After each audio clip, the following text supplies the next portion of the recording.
საქართველოს მთავრობის ადმინისტრაციაში რელიგიის სახელმწიფო აგენტოსთან არსებული რელიგიურ გაერთიანებათა ქონებრივი და ფინანსური საკითხების შემსწავლელი სარეკომენდაციო კომისიის 6-ეს ხდომა გაიმართა. მადიდებლები იუდეელები და მუსლიმი თემის წარმომადგენლები ესწრებოდნენ. კომისიამ განიხილა მადიდებელი ეკლესიის 30 განცხადება, თაგან 13 დაკმაყოფილდა. უარი 4-ს ხარვეზი დადგინდა 13 საკითხზე. კომისიამ ასევე დააკმაყოფილა ებრაული თემის 3-ვე, მუსლიმი თემის 12-ვე ხოვნა.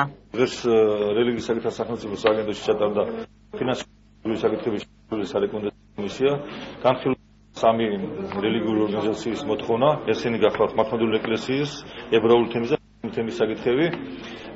მინდა განაცხადო, რომ კომისიის ხდომაზე ძალიან განვითარდა მოვლენები და ასე ვთქვათ ინტენსიურად წავიდა მუშაობის პროცესი.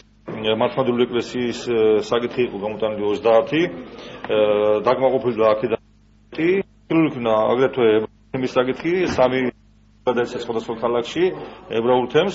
განხილული იქნა აგრეთვე 12 საკითხი მუსლიმების ხულოს რაიონში საუბარი მიდის 9 მეჩეთის გადასახადის საკითხზე. ამავე დროს ოზურგეთში არის საუბარი და აღმოსავლეთ საქართველოში 2 მეჩეთის საკითხზე საუბარი. მთლიანობაში 12 საკითხი დაკმაყოფილდა მუსლიმებისა. ჩვენ გვქონდა სულ 30 საკითხი, 13 საკითხი გადაწყდა, 13 საკითხზე დადგინდა რაც გულის